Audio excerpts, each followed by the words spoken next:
Hello children, today I'm going to explain the lesson number 8 of your English reader book Honeycomb. Now the name of the lesson is Fire, Friend and Foe. Okay, that means fire can be your friend and at the same time it can be your foe. Foe means your enemy. So let's start with the lesson. Now, fire is both useful and dangerous. I think this everybody knows it, isn't it? So, fire is used at home to cook your food, to give you warmth during winter season, and there are many other uses of the fire. It gives us energy also, isn't it? But at the same time, if you are not able to control the fire, it can become very dangerous, isn't it? It has the power to destroy the whole forest. It has the power to destroy your homes. It has the power to harm human beings, all the living beings, to be more exact, isn't it? So, let's find out how, first, what is a fire and how this fire is our friend and also our enemy, that is foe. So let's start with with our lesson. Okay, children? Yeah. Now see, early man. Now fire, it has got a long history. Now how? Early man did not know what fire was. He never knew what the fire was, but he must have seen the damage it could cause. In the beginning, when the fire was not invented, when the people did not know the uses of fire, he must have understood that the fire is one of the most dangerous things which harms the human life or the nature. Now, how was it possible?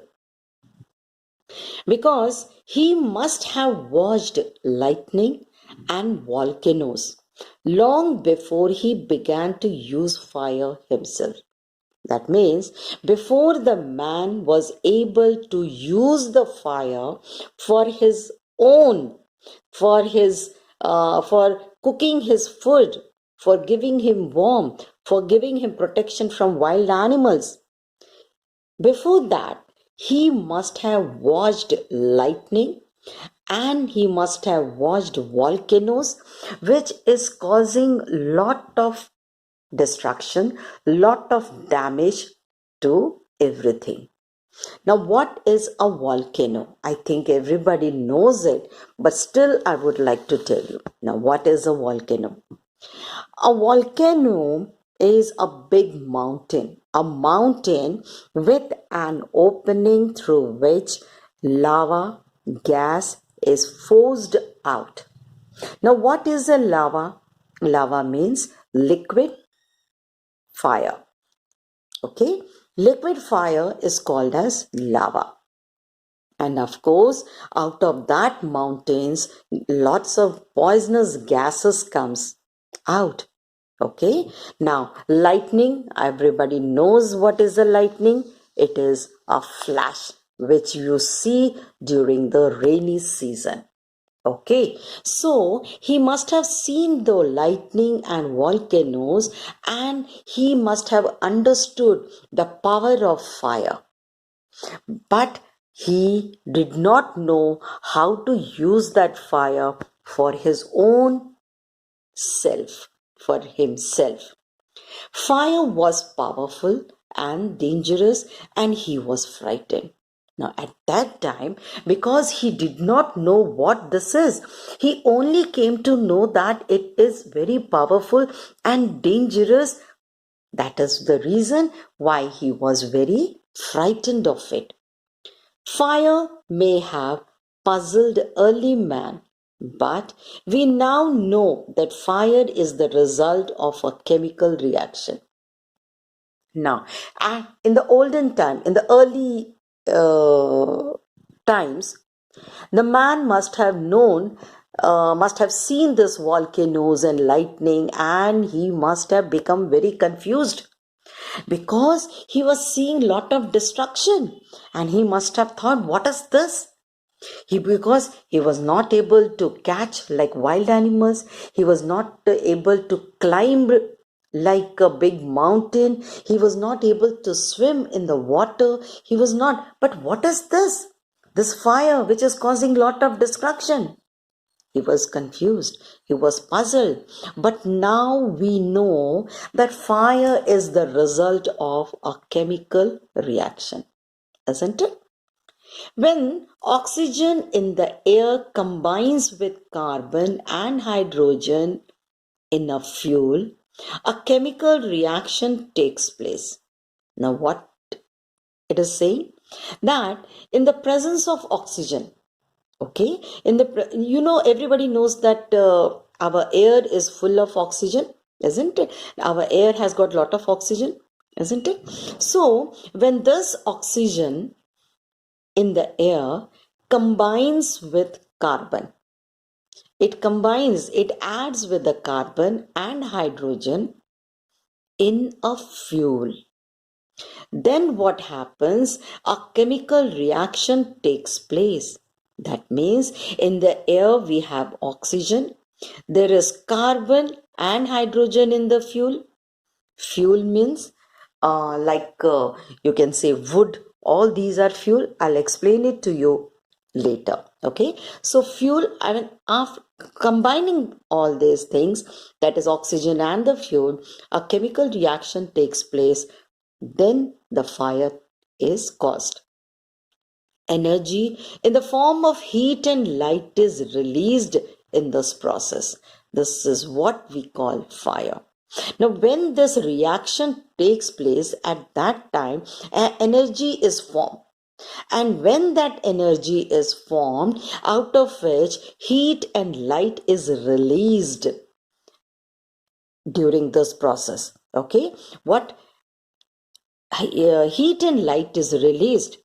And when heat and light is released, and we see that heat and light, this is what we call fire. Released means allow to move freely. That means it comes out freely. You can't stop it. Okay. Process, that is the changes takes place. Okay. Now, to cause any fire, there are some things which are very important. Okay. Now, the three things are needed to make a fire. Now, what are those three things? Number one is fuel. Number two is oxygen. And number three is heat.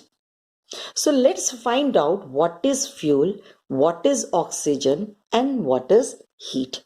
Now, where do we find this? So, first we'll read about the fuel. Wood, coal, cooking gas, and petrol are some examples of fuel. Okay, children? So, what are the examples of fuel? Wood, coal, cooking gas, and petrol. Now, of course, in the air, we see oxygen. So, oxygen comes from the air. That is why when you blow on smoldering paper, it often bursts into flame. Now, you must have seen a small paper or a small wood. Now, it has got a little bit of fire. Now, even if there is a little bit of fire and you blow the air, when you blow, what happens? That blow will burst into flame. Okay, now see the meaning of smoldering. Smoldering means burning slowly without flame. Okay, so when we blow the air on a smoldering paper, what happens? It bursts into flame. The third thing needed to make fire is heat. Okay, now heat, where does we give the heat?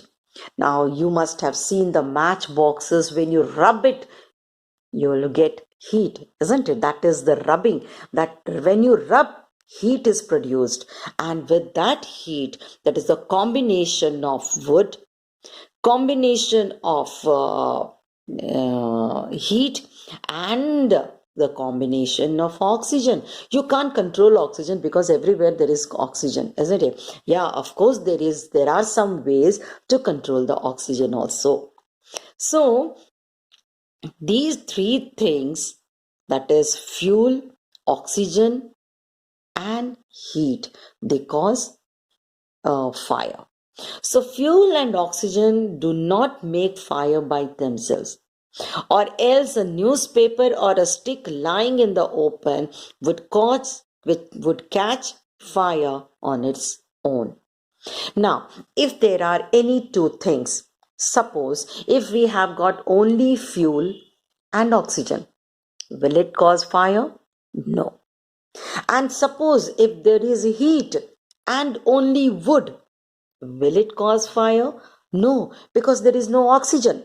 So for fire, we need three things which are very important for fire. So to burn a piece of paper or wood, that means if you want to burn a piece of paper or a wood, you would need three things. And what are they? We heat it before it catches fire. That means to burn a paper or a wood, we not only need oxygen because it is everywhere, we will need heat before it catches any fire. Now we generally do it with a lighted match. Okay, that everyone knows it, that if you want to light a paper or to burn a wood, you will be needing a matchstick, a matchbox, a match, lighted match. Every fuel has a particular temperature at which it burns to burn. It begins to burn. Now, suppose if you want to burn a paper and if you want to burn a wood, which one would cause fire very quickly? Of course, it will be paper. Why? Because the temperature, that means its temperature is more. See, every fuel has a particular temperature at which it begins to burn. Now, that paper has got a very high temperature compared to the wood. That is why paper will catch fire quickly.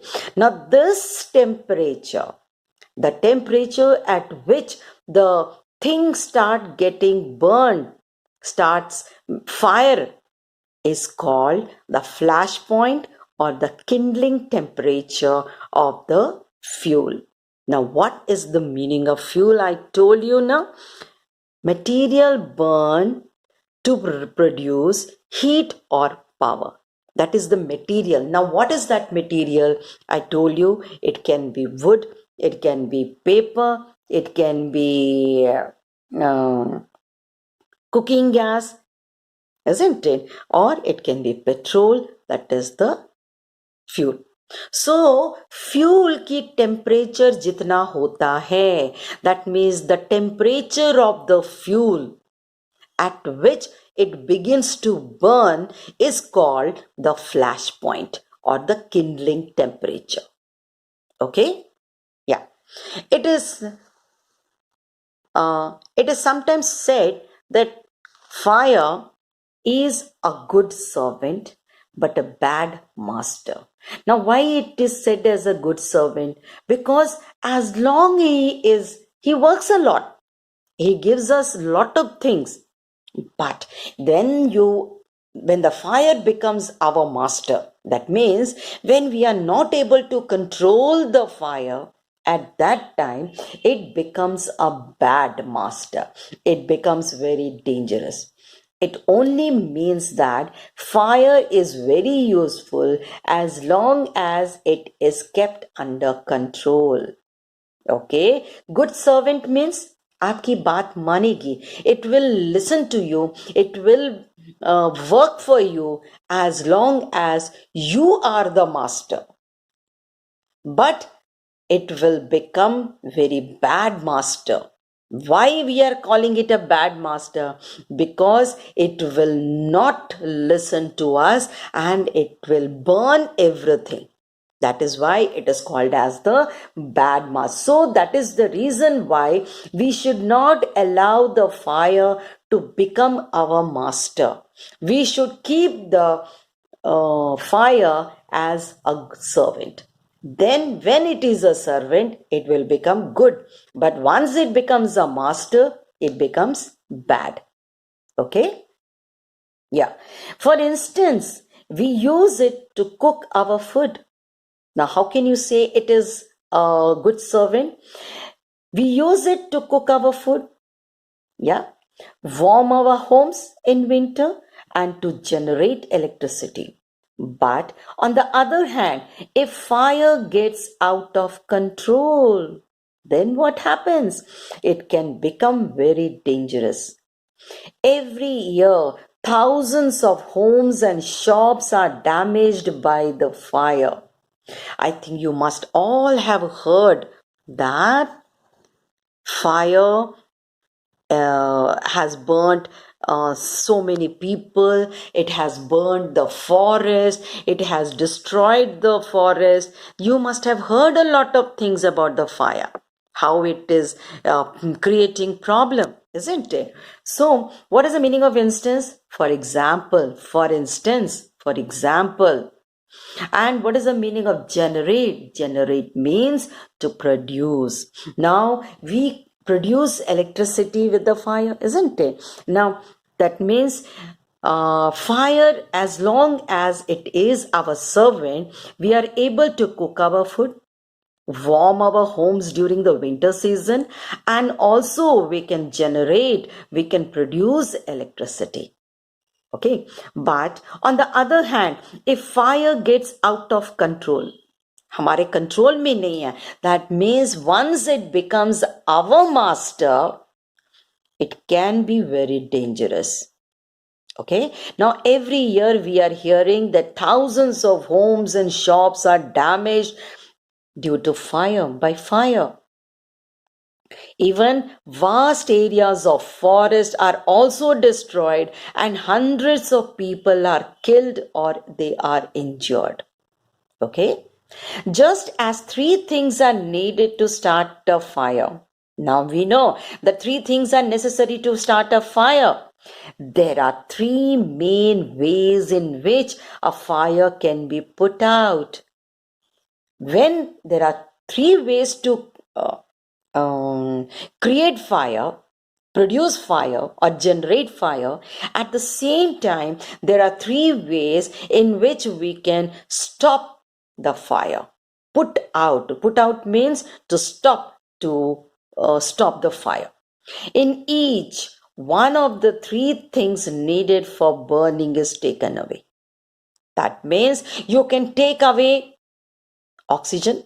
That means you stop the flow of the oxygen, the fire is gone.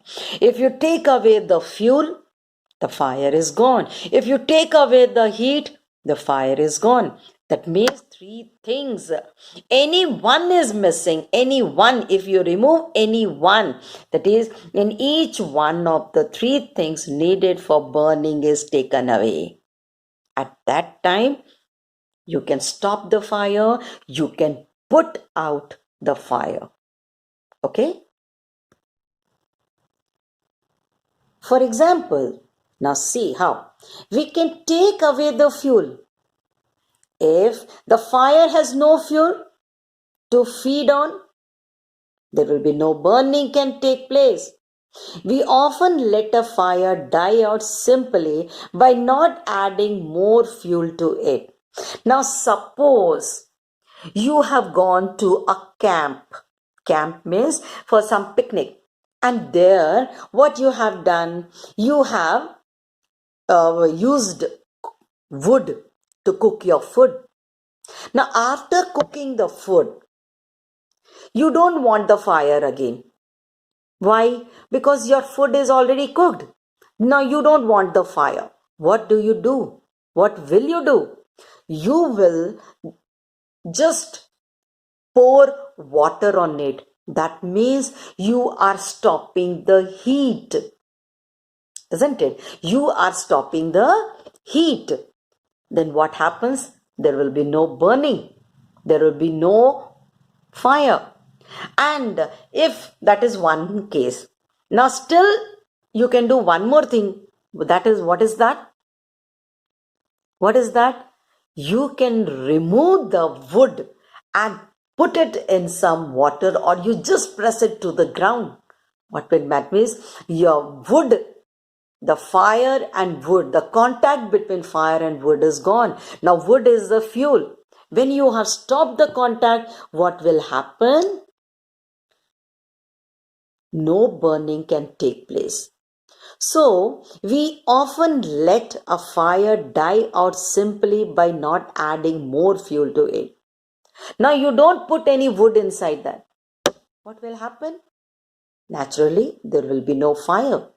The second way of putting out a fire is to prevent oxygen from reaching it.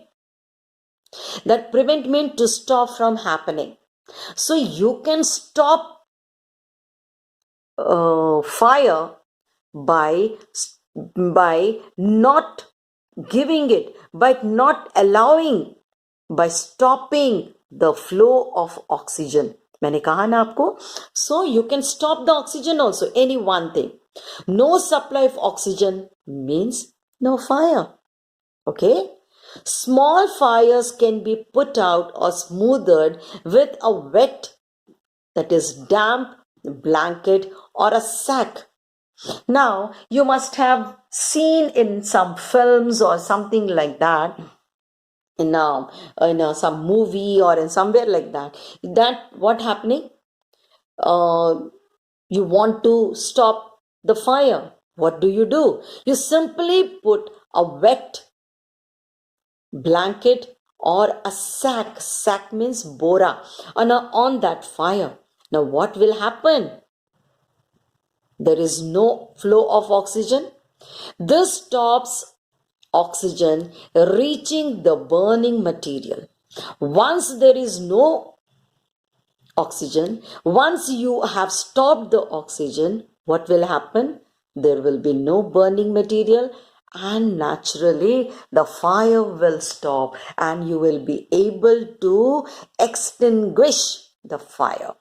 Okay?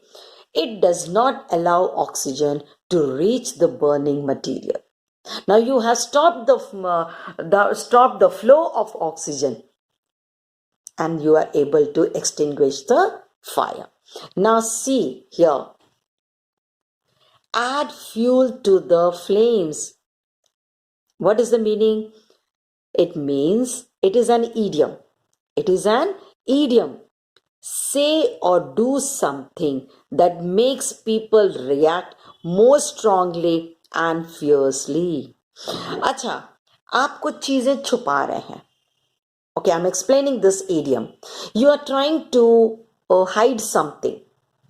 Now, your brother who doesn't know that you are trying to hide your secret, he'll say, दीदी और या फिर भैया, उस दिन आप वहां गए थे तो ये हुआ था ना.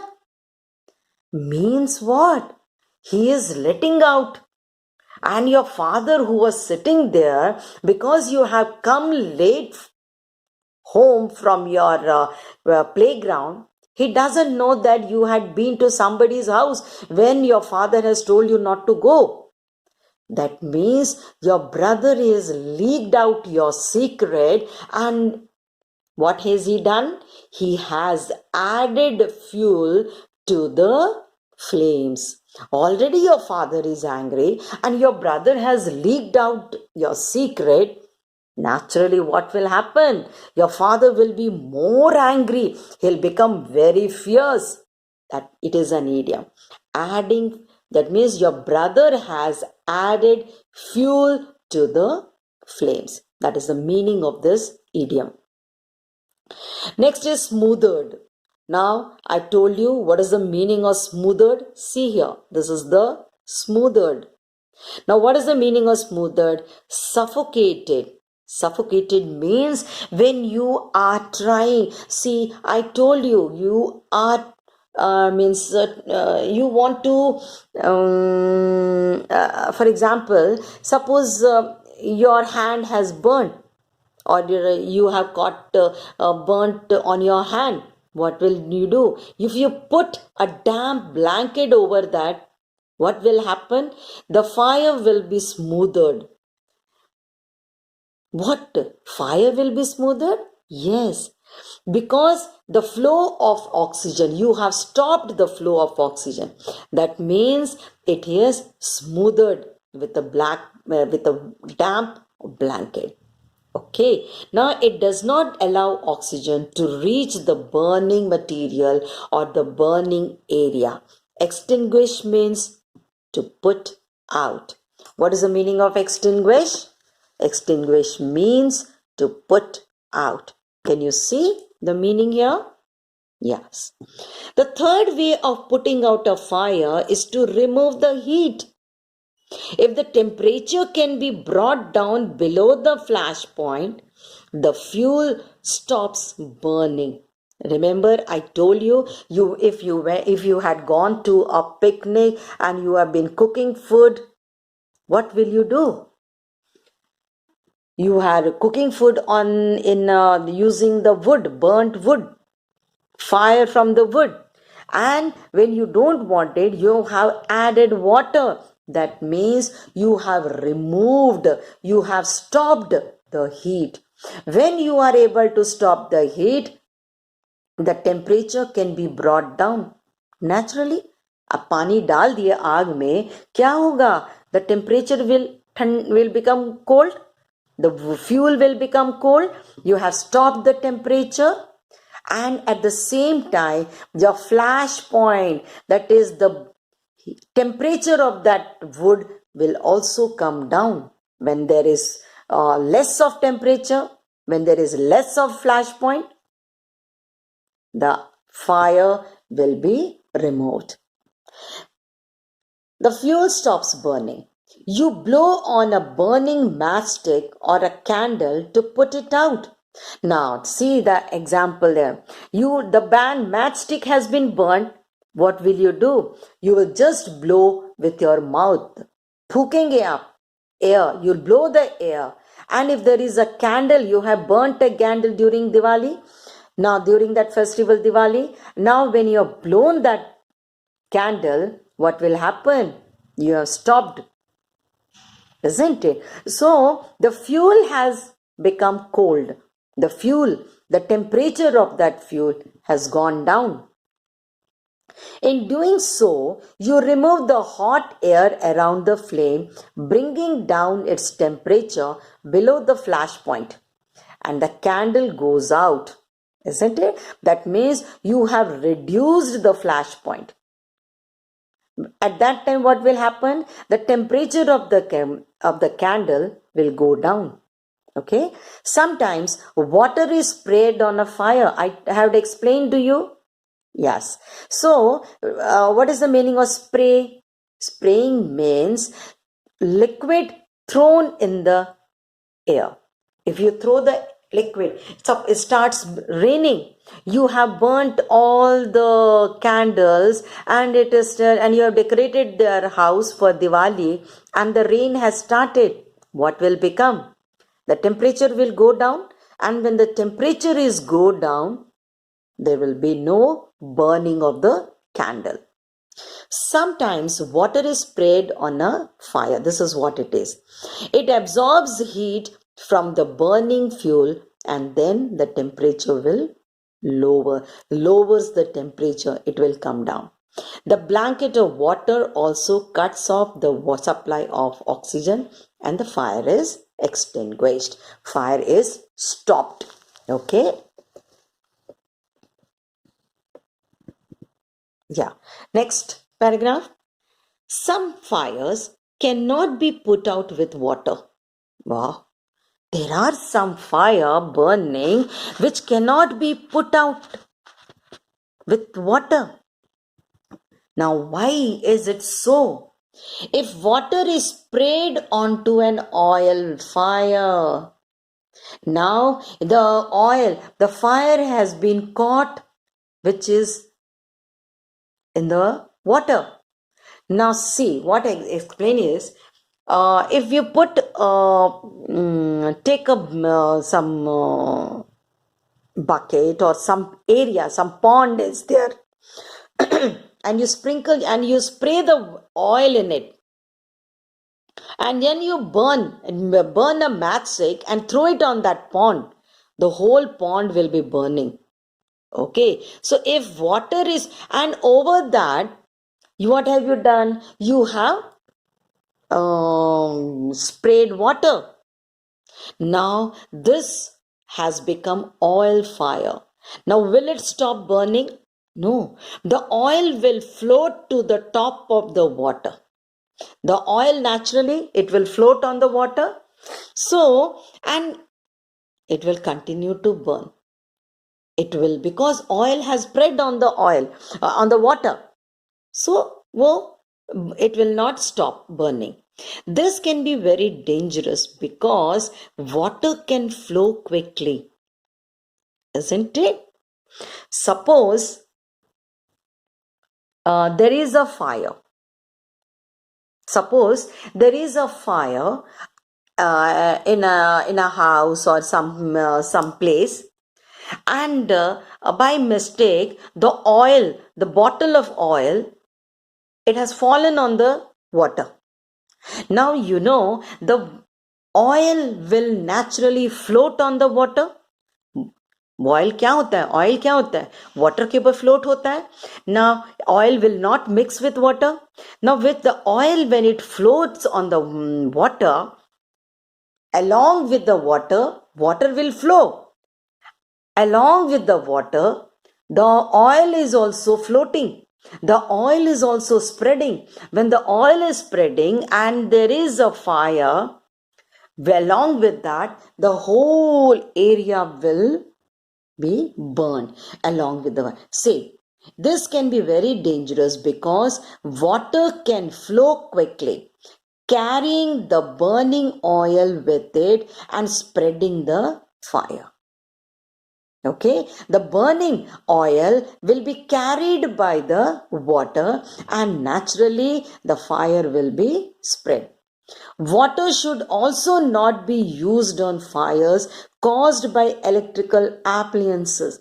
Electrical appliances, you must have read in your science that on the electrical appliances, what is the meaning of appliances? First you tell me.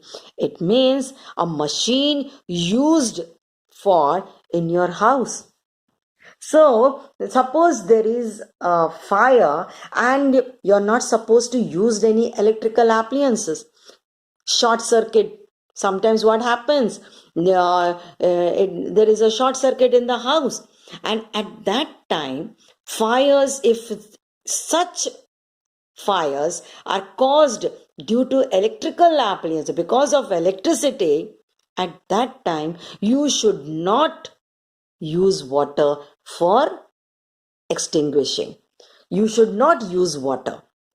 The person spraying water might receive an electric shock and be killed also. Now, there is a short circuit because of electrical appliances, and the person who has sprayed water on that appliances, what will happen? He will also receive electric shock and he may be killed. A carbon dioxide extinguisher is the best thing to fight an electrical fire. Whenever there is an electrical fire caused due to electrical wire or electrical appliances, you should not use water. Instead of that, you should use an extinguisher which is filled with carbon dioxide, not oxygen. Why? Because oxygen catches fire, isn't it? So you should use carbon dioxide to put out the fire, which is the best thing to fight an electrical fire. Okay?